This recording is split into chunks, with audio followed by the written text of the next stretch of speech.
MBC 뉴스 김건유입니다.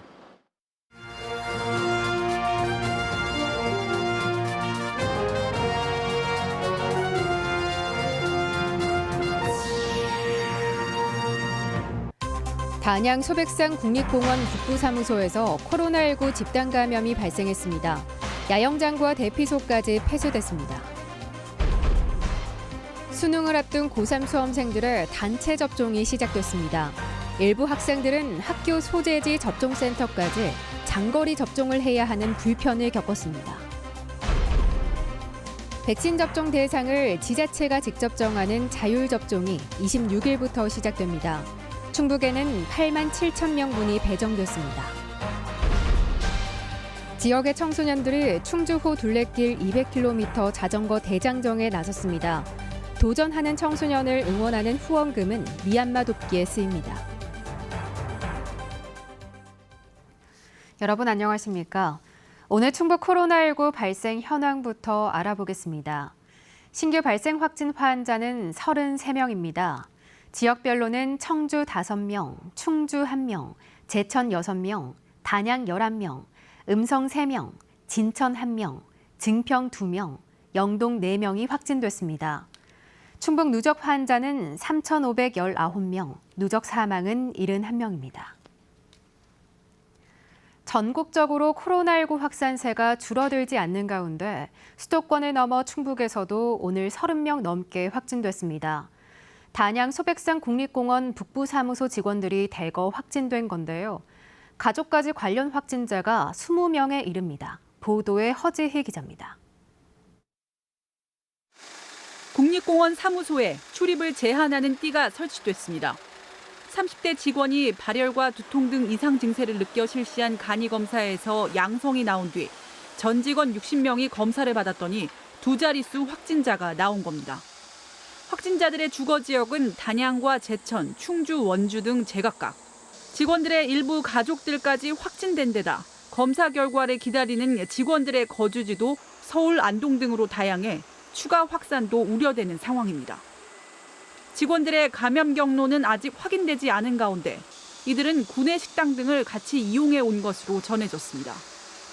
국립공원관리공단은 북부사무소와 남천 야영소, 제2연화봉 대피소를 폐쇄하고 탐방로 폐쇄는 상황을 주시하고 있습니다. 현재 현장을 조사하고 있어서 그 현장 결과에 따라서 탐방로도 유동적으로 후속 조치할 예정입니다. 소백산 북부사무소가 있는 단양구는 여름철 관광객이 몰릴 것을 대비해 일부 관광지를 일시 폐쇄하기로 했습니다. 아쿠아리움과 수양계 비터널 등 실내 시설 12곳은 일단 22일까지 소독을 진행하기로 했습니다. 사회복지 시설 및 시내 관광 시설에 대해서는 22일 목요일까지 소독을 실시한 후 상황을 면밀히 검토해 재개장 여부를 결정할 방침입니다.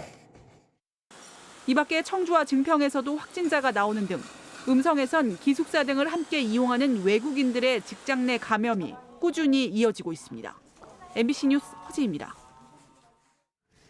충청북도가 5인 이상 사적 모임 금지 등 현재 운영 중인 사회적 거리 두기를 다음 달 1일까지 연장하고 원스트라이크 아웃제를 모든 다중이용 시설에 적용하는 등 방역 수칙도 강화했습니다. 충청북도는 확진자가 급증하는 수도권에서 방학 휴가철을 맞아 이동이 증가함에 따라 비수도권으로 확산하는 풍선 효과를 차단하기 위해 강화된 거리 두기 2단계 방역 조치를 오늘부터 시행한다고 밝혔습니다. 최근 유흥업소 종사자를 중심으로 확진자가 다수 발생함에 따라 유흥시설 관리자와 운영자, 종사자는 오는 22일까지 의무적으로 유전자 증폭 검사도 받아야 합니다. 오늘부터 충북에서도 청소년 백신 접종이 시작됐습니다. 수능 시험을 앞둔 고3 학생들인데요. 일부 학생들은 방학인데도 백신을 맞기 위해 학교 소재지 백신 접종 센터까지 장거리 이동하는 불편을 겪어야 했습니다. 보도에 김영희 기자입니다.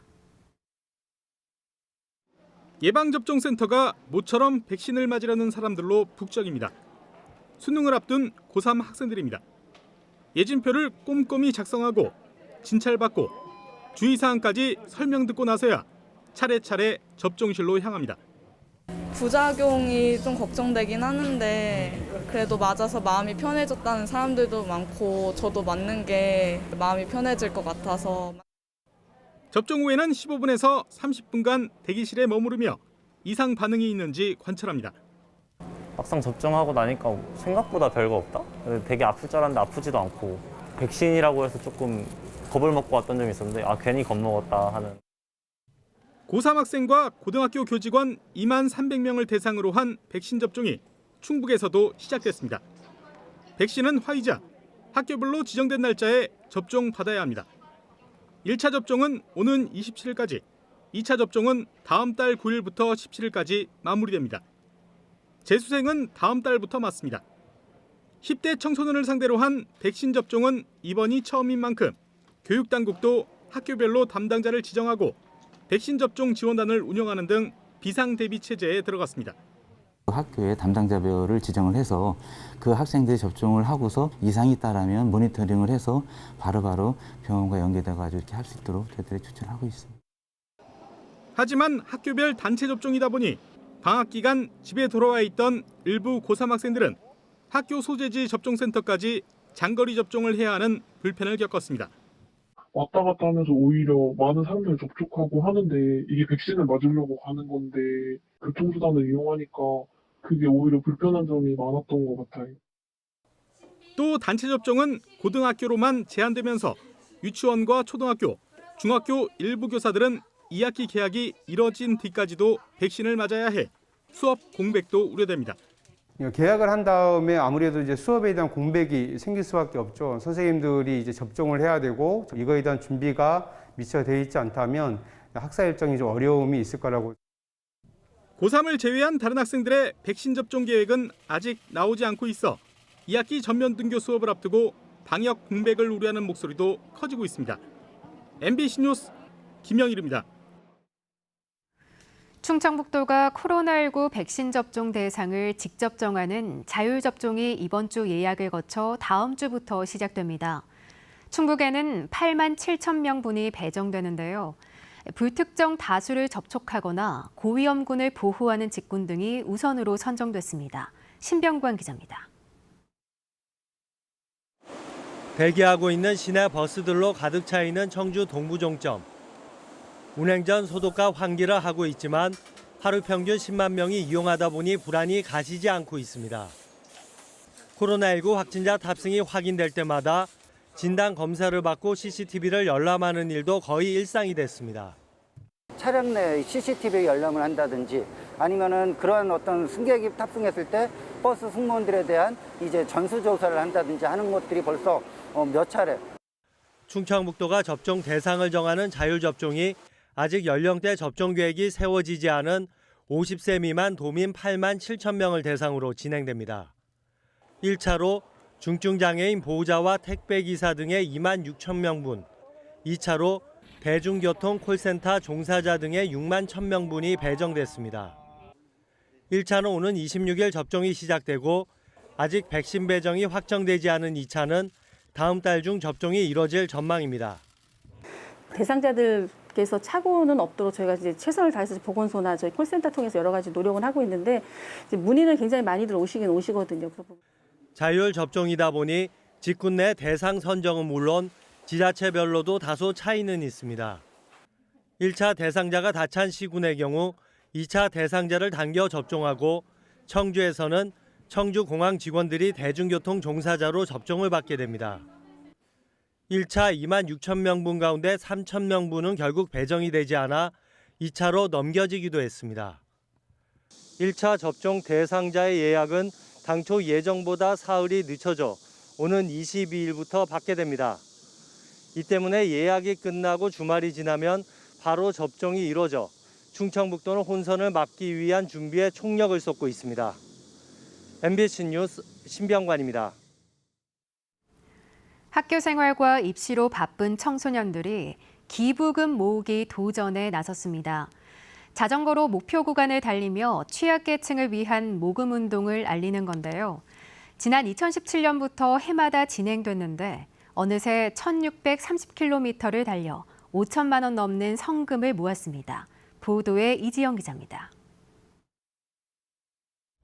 아직 앳된 얼굴의 아이들이 힘차게 페달을 구릅니다. 때로는 언덕길을 오르고 때로는 부딪혀 넘어지며 가는 길. 덥고 습한 날씨까지 더해 금세 땀이 맺히지만 포기하지 않고 나아갑니다. 다른 학교, 다른 공간에서 지내던 아이들이 모인 건 단 하나의 이유. 취약계층을 위한 모금을 알리기 위해서입니다. 기부도 약간 해보고 싶어서 신청을 하게 되었어요. 힘이 되고 싶은 마음으로 완주를 하고 싶어요. 사흘 동안 충주 둘레길 200km 구간을 청소년 20여 명이 이어서 도는 일정. 참가한 아이들의 기부금과 개인과 단체 등 280여 곳의 후원으로 벌써 1,700만 원이 모였습니다. 목표액인 2천만 원을 달성하면 미얀마의 한 산골 마을로 보내 학교 건립금으로 쓰이게 됩니다.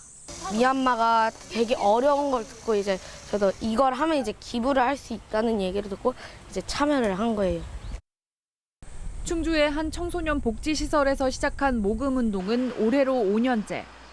지금까지 경북 포항과 강원도 강릉, 충주 등지에서 누적 1,630km 구간을 돌아 모은 성금을 장애인, 노숙자, 소년, 소녀 가정 등 취약계층에 전달해왔습니다. 우리 친구들이 도움을 받기만 하기보다 누군가를 도와줄 수 있다면 이 친구들에게 참 큰 어떤 인생의 성장이 되겠다.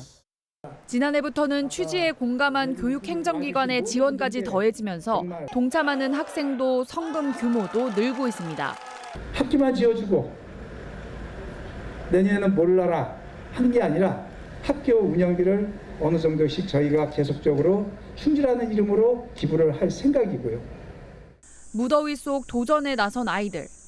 완주의 기쁨보다 더 크게 돌아올 나눔의 의미를 몸으로 깨닫고 있습니다. 일반 자전거를 탈 때 그냥 제 개인적인 건강 같은 거를 생각하면서 타는데 미얀마에게 기부를 한다는 생각으로 잘 전달할 수 있으면 좋을 것 같아요. MBC 뉴스 이지연입니다. 괴산 지역 과수화상병 방제약 피해 농가에 대한 실태 조사가 시작됐습니다. 괴산군은 농업기술센터가 지원한 과수화상병 방제약을 사용한 뒤 사과에 반점이 생기고 잎이 떨어지는 피해를 봤다고 신고한 236개 농가 176헥타르를 대상으로 이달 말까지 현지 조사를 실시합니다. 괴산군은 방제약 제조업체에서 보상 의사를 밝혔다며 피해 규모를 확인한 뒤 신속한 보상이 이루어지도록 하겠다고 밝혔습니다. 괴산군 농업기술센터는 지난달 사과 농가 5곳에서 과수화상병이 발생하자 7천여만 원을 들여 500여 사과 농가에 방제약을 무료로 보급했지만 과수화상병 방제약으로 등록되지 않은 약재였습니다. 네, 뉴스를 마칩니다. 고맙습니다. 참견 시점